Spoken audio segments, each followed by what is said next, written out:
भगवान महावीर ने जैन आगम में, मैं आपको बताऊं, आप आगम ग्रंथों में पढ़िए, कथा साहित्य को पढ़िए, आनंद श्रावक का नाम तो सुना होगा, अनेक बार प्रवचनों में सुना होगा।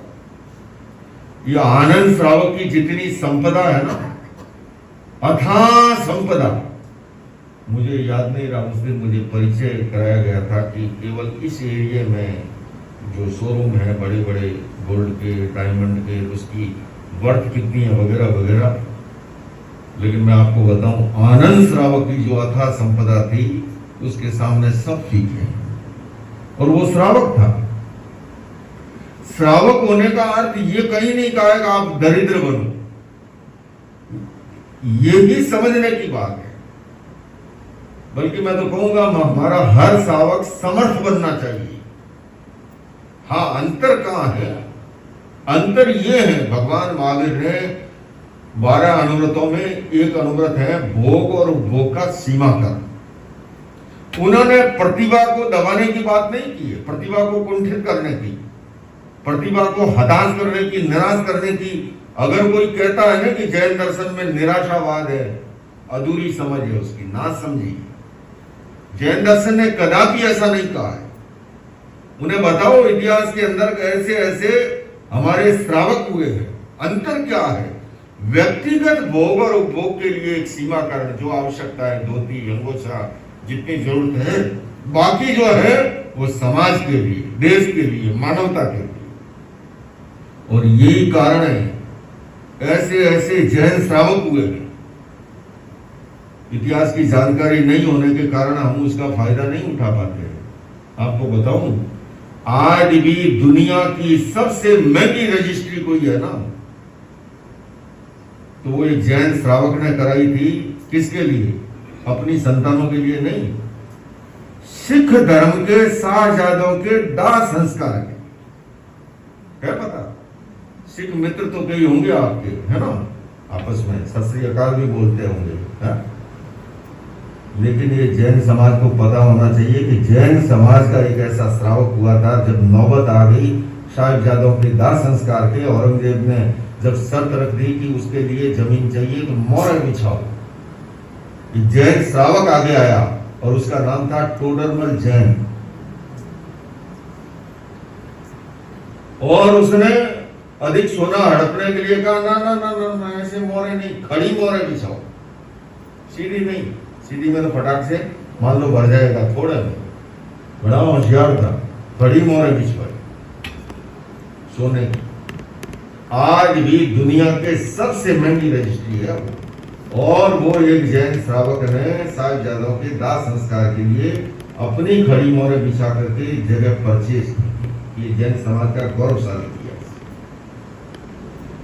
गोल्डन टेम्पल जाते हो, फोटो भी खिंचाते हो, उसी तरह उस परंपरा का दूसरा बड़ा तख्त है पटना साहिब तख्त। ये भी पता होना चाहिए कि गुरु गोविंद सिंह जी वहां गए थे, एक जैनी का घर था, वहां ठहरे थे।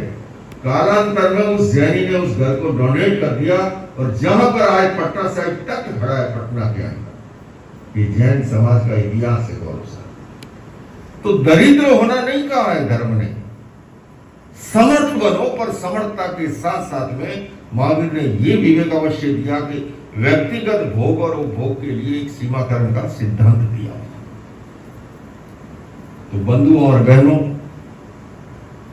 धर्म का यही मार्गदर्शन है कि हमारी नींव अध्यात्म से आधारित हो, संतुलित जीवन शैली हो। और संतुलन में क्या, मैं आपसे कितना मांग रहा हूं, 24 घंटे में सिर्फ मेरे कहने से आप 24 मिनट 48 मिनट दे दीजिए। मुझे नहीं देने हैं, पोतानी जात माटे, आपके स्वयं के लिए केवल 24-48 मिनट दे दीजिए। मैं आपका वो क्या कहते हैं, इंश्योरेंस करने को तैयार हूं। आप शारीरिक दृष्टि से स्वस्थ रहोगे, मानसिक दृष्टि से स्वस्थ रहोगे और आत्मिक दृष्टि से स्वस्थ रहोगे।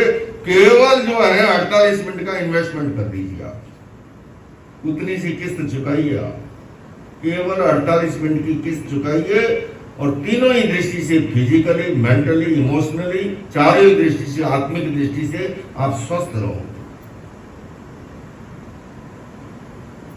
मनुष्य जन्म मिलने के बाद भी अगर हम इसका लाभ नहीं उठा पाते हैं तो फिर तो वही बात हो जाती है कि हम केवल जो है अपने जीवन को, जिसे देव दुर्लभ कहा,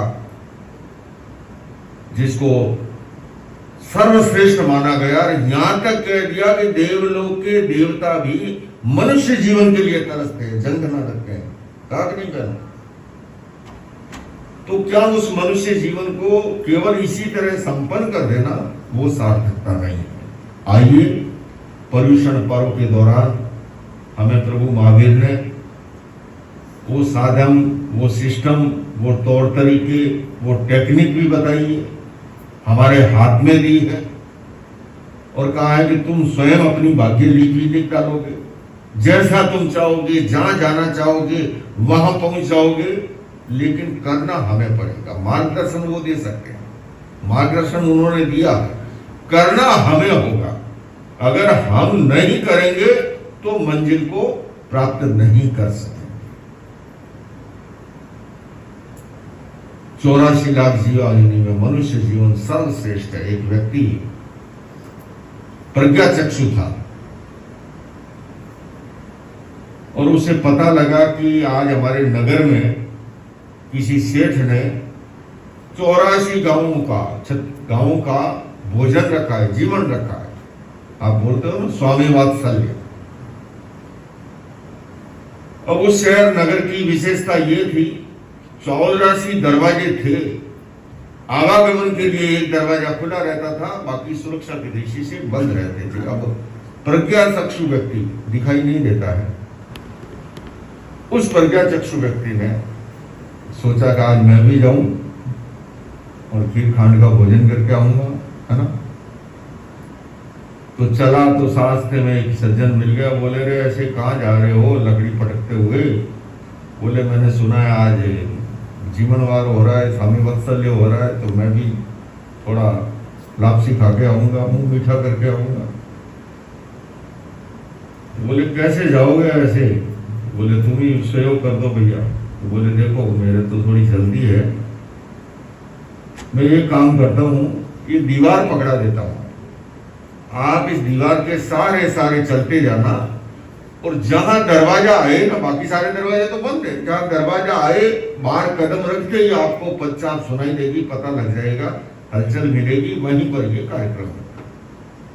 उसने कहा भैया ये तो तूने ठीक किया, एक हाथ में लकड़ी दूसरा हाथ दीवार के दे दिया। चलते हुए चलते संयोग ऐसा हुआ कि जहाँ दरवाजा आया सिर में आई खुजली, तो हाथ दीवार से छोड़ के सिर खुजलाने लगा और चलता भी गया। संयोग से वो दरवाजा वहीं छूट गया। अब आप सोचो पूरे नगर की परिक्रमा 84 दरवाजे, एक दरवाजा मुश्किल से आया था, वो भी छूट जाए। अरे बंधुओं वो तो प्रज्ञाचक्षु था, हम तो दो आंखों वाले हैं। और अब तो कल मैं समाचार पत्र में पढ़ रहा था कि एक ऐसी आई ड्रॉप आई है जिसको नहीं दिखे उसको भी दिखने लगेगा, कल की न्यूज थी। तो कहीं ऐसा तो नहीं कि मोह माया के चक्कर में हम उस दरवाजे को जो है हाथ में आए हुए को खो डालते। इसलिए मैं कहना चाहूंगा पर्युषण पर्व के दौरान केवल एक घड़ी आधी में पुनः